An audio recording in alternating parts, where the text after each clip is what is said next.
Hello everyone, welcome back to my new YouTube channel. तो कैसे हैं आप सभी। आज मैं आपके लिए अनदर क्वेश्चन पेपर लेके आई हूँ which is very important for the exam point of view. So let's see. Introduction to international relation, most important as well as बहुत से स्टूडेंट्स के पास ये वाला पेपर जो होगा वो उन्हें देना होगा। तो ये BA programme as well as BA honours दोनों ही स्टूडेंट्स के लिए इम्पॉर्टेंट रहने वाला है। सेमेस्टर 5th का ये पेपर है, बट जैसे कि मैंने डेट शीट में देखा था तो ये सेमेस्टर 6 वाले स्टूडेंट को भी देना है।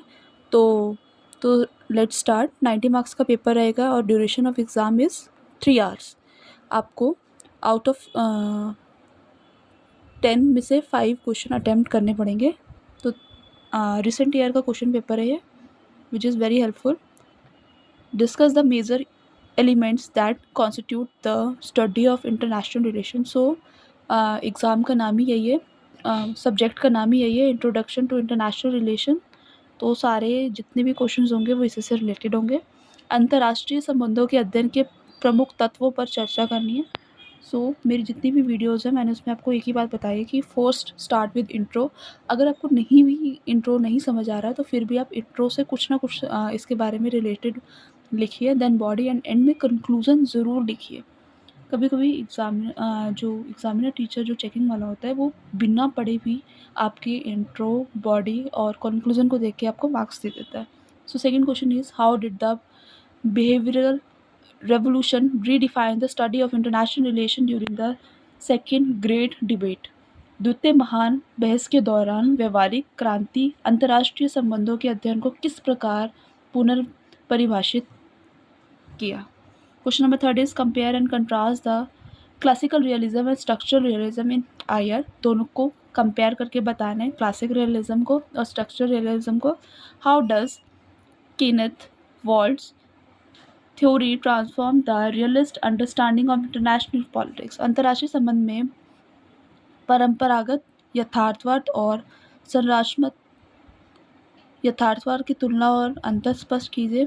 केनेथ वॉल्टर्स का सिद्धांत अंतर्राष्ट्रीय राजनीति की यथार्थवादी समझ को कैसे बदल देता है, उसे हमें एक्सप्लेन करना है। Question number 4 is, discuss the role of universal declaration of human right 1948 in shaping global human right norms. वैश्विक मानवाधिकार मानदंडों को आकार देने में मानवाधिकारों की सार्वभौमिक घोषणा 1948 की भूमिका पर चर्चा कीजिए। सबसे पहले इसमें आपको एक्सप्लेन करना है कि डिक्लेरेशन ऑफ ह्यूमन राइट्स क्या था, तो थोड़ा आप इसमें इंट्रोडक्शन में थोड़ा फोकस कीजिए। Question number 5 is, how feminist theory challenges traditional understanding of power and security in international relation. Discuss. नारीवाद सिद्धांत अंतर्राष्ट्रीय संबंधों में शक्ति और सुरक्षा की पारंपरिक समझ को कैसे चुनौती देता है, विवेचना कीजिए। First you have to write what is feminist meaning, please explain the meaning of feminist, then write answer.